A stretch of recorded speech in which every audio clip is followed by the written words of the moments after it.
In this video, I'm going to show you a recording of a 65 tick trade that I took this morning in Nasdaq futures with my Discord group.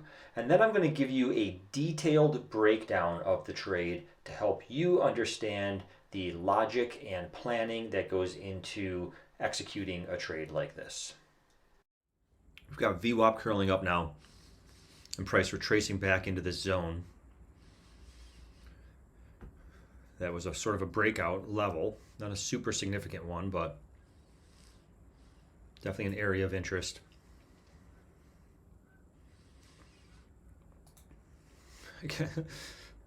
Really did sell off pretty quickly off of there, but I still don't think it's just going to sell all the way down. If it does, that would be really exceptional.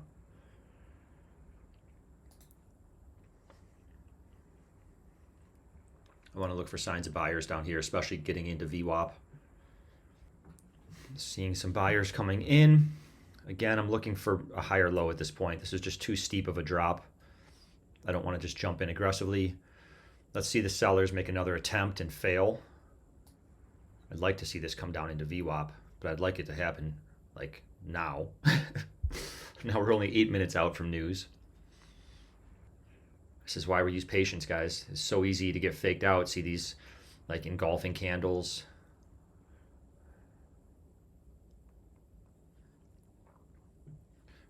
How are we looking here? Still just a retracement on the 5 minute. This rejection candle's nasty though. Into this 1 minute little basing area now. So it is an area that we might see. Buyers come in. Anybody trading off that 1 minute chart might be looking at this base. There was a lot of big orders that came in here too. I might take a long here if we break to the upside. Sellers are pushing it, keep getting rejected, which is enticing to me.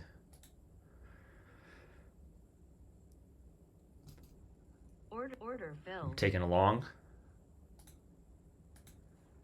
Again, I'm just going to go for about a 1.5 R. I'm going to go a little bit inside of it because of this swing low here. If this trade works.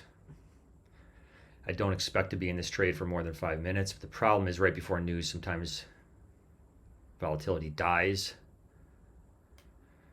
I just want to see one good pump back up into this area. There we go. Come on, buyers.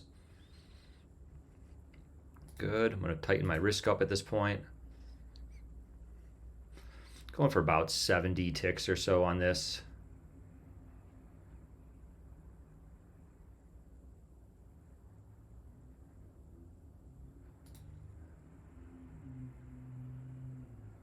Come on, boys, push it up, push it up. Come on.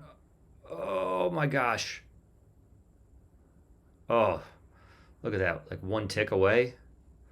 Come on, I'll put my risk at break even, but there it is. Okay, nice patience on that. It did go through the ultimate target, but I wanted to get out.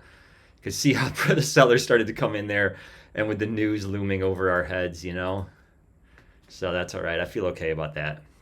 I feel okay about that. All right, let's break this down. I'm going to start with you guys on the 15-minute chart to get an overall context of what the market was doing. And there's actually quite a lot to talk about on this chart on this day. So the first area I want to draw your attention to is this magenta, very faint magenta area coming across right here. Now, this spike up into that area, this was right at the FOMC report on Wednesday, which was 2 days ago. And then we sold off hard from that. But this magenta area right below that high actually goes back quite a few days further. There were several other big touches that you would see if you were looking at, for instance, an hourly chart and reactions to this area on both sides. So it's definitely a key area that I had my eye on. Now, yesterday, we closed right underneath that. We sort of tested the underside of that area and then closed right underneath. This was the closing area for the cash session. And then right after the close, there were some major tech earnings reports that were strong. And we had this big rally up, which was technically in after hours. So that pushed us through the resistance, created this very big sort of imbalance or fair value gap, whatever you want to call that. ratcheted us up to these highs very close to the all-time highs again, and then we went sideways through the overnight, creating this nice little resistance area up here. And then basically what happened here was 8:30 today was non-farm payrolls, another big news report, and you can see that pushed us down, retracing almost the entirety of the impulse that came after those earnings, essentially at the open today, bringing us down to almost closing the gap from the cash session close. Okay, so significant support and resistance here that we pushed through in the aftermarket, consolidation through the overnight, creating resistance up here, and some then supply areas within here. There's a big point of control in here as well. We then sold off on the new news, the non-farm payrolls. Okay, that sell-off, basically we bounced in the overnight right where the high of this wick is. And I mentioned in the Discord group early in the morning that was an interesting support, but I'd like it better if it came further down, okay? And that's exactly what we did. So that all looked really good. So even though what made this day tricky was this major resistance up here that we were kind of reacting to, the levels that were just before that non-farm payroll news, we kind of cleared that selling imbalance, and then started to fall back down, creating this wick. So this 15-minute candle is not fully formed at this point in time when I took the trade, and we had this upper wick that, if this were to close that way, that's kind of an ominous looking candle. So there were some things going on in this trade that were interesting, but I had to maintain my overall bullish bias here because of the overall price action. If you were to look at this on an hourly chart, it was making higher highs and higher lows. We had broken above this major resistance, and we were reacting to it very strongly with good volume at the start of the cash open. Okay, this is now the 5-minute chart. So this is really straightforward. Essentially, all I want you to see here, this is the NFP sell-off. We swung up, made a new little swing high here, another lower low, lower high, lower low, broke structure here, and broke structure here, giving us a pretty clear bullish bias on this 5-minute. So the 15-minute overall, I think big picture was very bullish looking, even though we were below some of this resistance here. And then this 5-minute flip to be very bullish looking. Look at this rejection candle off the resistance on the 5-minute with very good volume. That's the cash open right there. So this all was looking very bullish to me.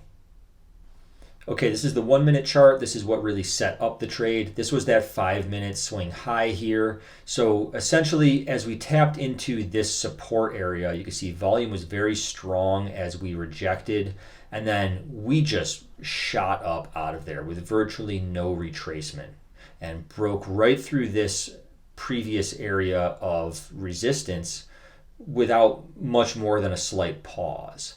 So that was extremely bullish. So essentially what I'm looking at here is that although there was all this bearish pressure here, and although we were kind of up high, we had come up high and started to pull back from that, kind of two things. One, this is a definitive change of character here on both the price action, the volume, and then look at the delta, how as we're back up to about where NFP was, the delta has really reclaimed all of that. In fact, might be even slightly higher here.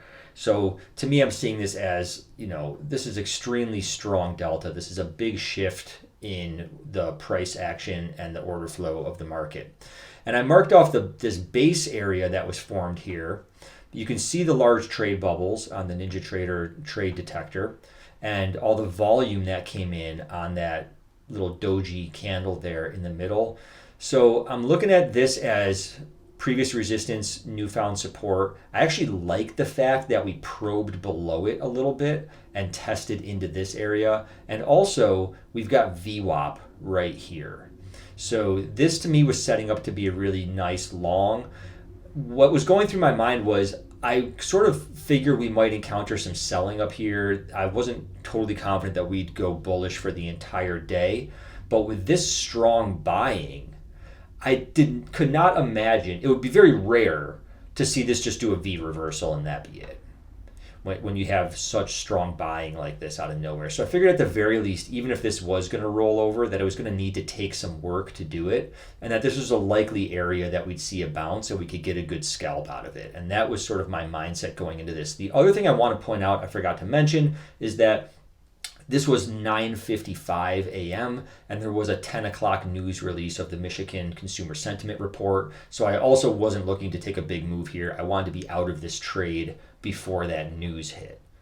Okay, this is the 15-second chart. This was my entry chart. Couple things to point out here. So this larger blue rectangle going all the way across here is that sort of major swing point from the 5-minute chart where we had the swing high before turning back down, and then we broke through it. When we look in on a more granular level, we can see we got this really nice small support resistance area where we made this little high here, came back down, tested it before pushing up through. So I kind of marked that off as well, because as this started to shape up, it became in line with what would be the shoulders of this little mini inverted head of shoulder here. And VWAP is also sitting right in the middle of that. So essentially I'm watching this come down and I'm thinking, okay, at this point, it is a strong move down. I want to take my time. I didn't want to just buy because of like an engulfing candle. I wanted to get more confirmation. So I was looking for a higher low to be made. When I saw this candle form, rejecting with nice volume right off that area, forming that nice hammer, I really was ready. And then when this came down again and basically bounced right off this level and right off VWAP, and then the buyers came back in and showed some strength, I was very comfortable getting long at that point. Now, usually my minimum target is 1.5 R. That would have put me right here at 75 ticks. And I saw this swing low and I saw this large trade bubble and I said, you know what? There's news coming. You know, it's kind of a weird market right now. Let me make sure I really grab this. So I put my target just inside of that. And I did let it run all the way to that target, but I modified the target a little bit inside of that 1.5 R range, which is my general minimum. And then, of course, as you saw, this is the overall outcome of the trade. So it did go nicely through my target. I like that. I don't ever want a trade to like just barely make my target. I do want it to go well through it. We did chop sideways. We kind of made a little triangle form and then tested up, dipped down a little bit lower than this point at one point, and then eventually rallied for the remainder of the day. So it did end up being a bullish day overall. My overall bias was good, and I'm glad that I just took this as a scalp being under that resistance, because this was not ready to make that bigger move yet. Once price cleared that resistance later in the, like right around lunchtime, then it really had smooth sailing to continue upward for the remainder of the day. I hope you guys found this video to be useful. As always, please subscribe. Please hit that like button if you feel so inclined. Leave a comment. If you want to check out my Discord room, you can find a link in the description. I'll see you guys in the next video.